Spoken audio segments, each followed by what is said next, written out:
what the financial model behind the business does for the businesses, giving a perspective of what would we need to spend, what would we need to invest at each moment of time in order to get a value that is appropriate for that effort and investment you put in. Okay.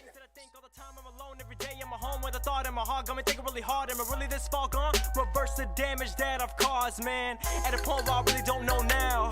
Trying to get myself out. You take these steps, right? Exactly.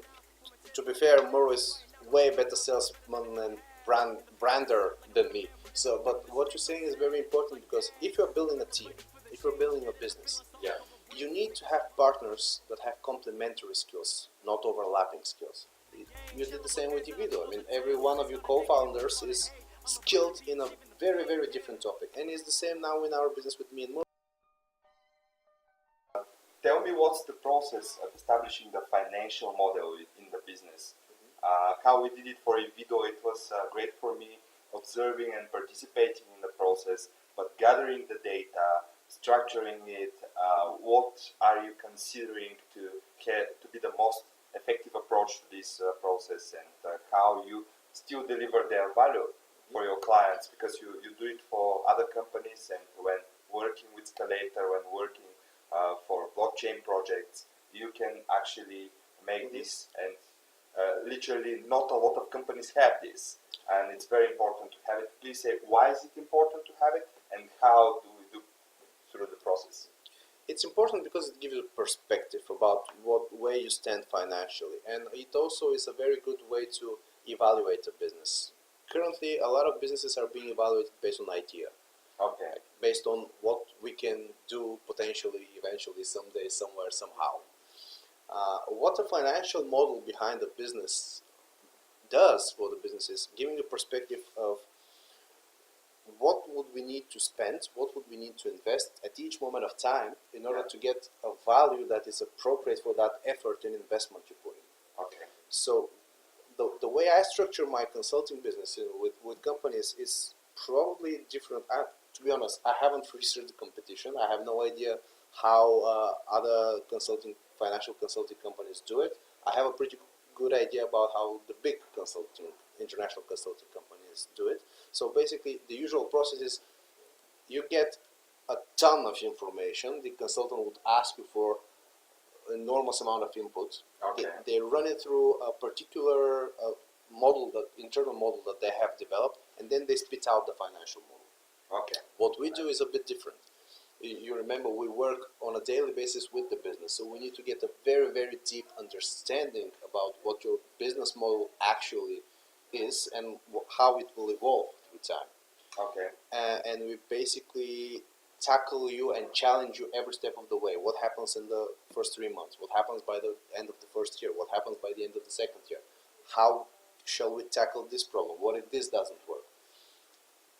We put the client through entire scenarios that are pretty much improvised and based on what the business model and the information you give us in real time. So we do it through workshops. You remember I do remember, but I remember that throughout the process, in this first stage, we were thinking about it quite a lot, because we found out different sources of income into the project, which was very, very useful, because you made us think about it. Yes, you exactly. made us think about every step of the process in how we provide value to our clients, and then to get where we can actually have a stream of money coming in from these clients, and why. The most important question: why would they give us money? Yes, exactly. Why would I make you give me any cash at all? Exactly. Thank you. This is exactly the main difference between what I do and what the traditional consultants do. That we actually consider the business model far more than the financial numbers themselves. So it is quite often that an entrepreneur or a business or a service provider has a very fixed concept about what they want to do, and they are pretty much able to execute it, to do it on their own. Okay. But then when you have a second pair of eyes actually looking throughout the process and identify opportunities, you can make money out of that, you can make money out of that, you can transform this into another service, you can upgrade this service or upsell on this service with a different scenario, this is where a financial consultant can come in handy to also provide you with an idea of extra revenues where they can come Yeah. from and evaluate what would it cost you to bring it to the market. Okay. Yeah. That's interesting. And then you put it into a table. Yes. And what do you do? So the next step is when we have gathered the data and we are very clear about what every term is, how are we going to get to that income stream, how are we going to get to that customer journey model, we pretty much take the worst case scenario in terms of expenses, Okay. which means the highest expenses possible, and we take the worst case to average scenario of income possible. So we are quite prudent in assessing the situation, and from there on it's just a classic net present value evaluation. So what we do after we have all the data is put all the future revenues that we anticipate, we put all the future expenses that we anticipate, we have a P&L account for every year or every month depending on the granularity that we use for the evaluation. So we have a very specific number. What is the loss for the month? Usually when you have a startup and you have an investment, it's usually loss for the first few months or years. Then you have the break-even point. You need to know when are you going to get profitable if everything goes according to plan. Then you have the profitable numbers. And when we assume longer periods for 10 years, what you have to do is take into consideration the macroeconomics on the markets that you're going to operate in. What would be the GDP growth of the market? What would be the industry growth for the market? And you have to assume some numbers about how the business will evaluate based on market value. You need to establish where the saturation point of your service is, and from there on you just take the market growth as a proxy to how your business will grow. Of course, there are huge risks to that, but this is the best thing you can base your assumptions in. You need to check your sources, you need to go to the largest organizations in the world to use their forecasts, and after you have that, in every stage of the development of the business, you need to have somewhat of a risk management model. Now, if we go south, what we need to do to come back? If this goes wrong, what is the process that we're going to take through in the company to mitigate potential further risks arising from it. Would you like to make a workshop on this topic? We might do that and film it. It would be a great idea, I believe.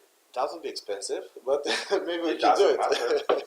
Yes, well, we can do this kind of workshop. The only concern here is that usually this kind of approach is very tailor-made. As I told you, it's not a fixed model that a large consultancy would use to put the data and then spit out a solution.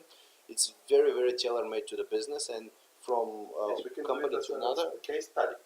Sure, we can actually use eVido as a case study. We can, yeah.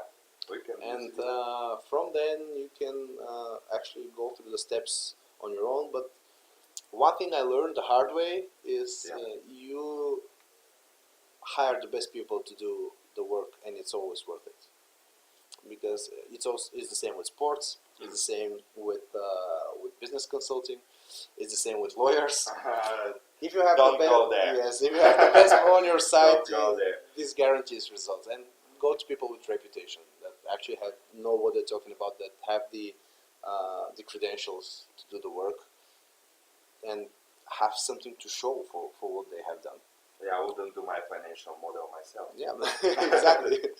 Yes, and from there, the final step is just take the numbers from the P&L, having in consideration your risk management model behind it, and then discount to the present value. This is the classical net present value of money. So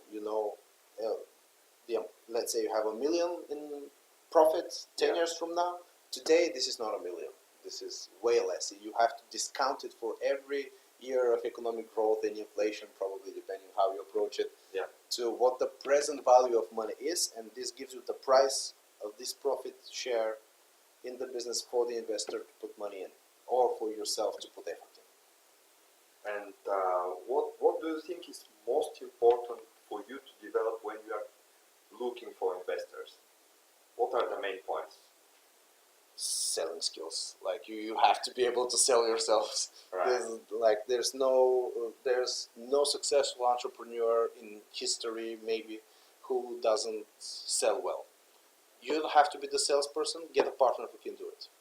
It's very interesting because when you have salesman skills yourself, it's okay. You can build up around yourself. Exactly. But if you have a particular skill, for example, in your situation with tomorrow, he's great in everything he does, Yep. and you have the salesmanship. And I believe that you're a great combination as entrepreneurs. Thank But if you're an entrepreneur, you need to be self-aware. Also, you might have an ego. You need to be aware that you're not that great at sales, and then you need to get the salesman because your undertaking needs to be successful, and you need to take these steps, right? Exactly. To be fair, Muro is way better salesman and brander than me. So, but what you're saying is very important because if you're building a team, if you're building a business, Yeah. you need to have partners that have complementary skills, not overlapping skills. You did the same with Divido. I mean, every one of your co-founders is skilled in a very, very different topic. And it's the same now in our business with me and Muro, and we're actually having 2 more partners joining this month in the business. So he's the core motor of what we're doing, the marketing genius behind the whole thing. I'm a manager. I'm the managing partner of the company. I take care of the financials. I take care of the contracts. I do all the boring stuff in the business, and I know how to negotiate. When we go to a client, I'm the one who puts the numbers on the table. So yes, now we are attracting to the team a very, very talented operator and director of photography, Jordan. I know. Yes. And we bring Svecha on board, who is, for me, the best grid maker in social media alive in Bulgaria today. She's an influencer herself, 22,000 followers. Wow. So that's exactly how you should build a team around it. Like, identify what are the core skill sets you need for the business to operate. Yeah. Outsource everything else. I'm not that good at legal. I'm not that good at accounting. I give it to someone else. I like finance. Looking forward.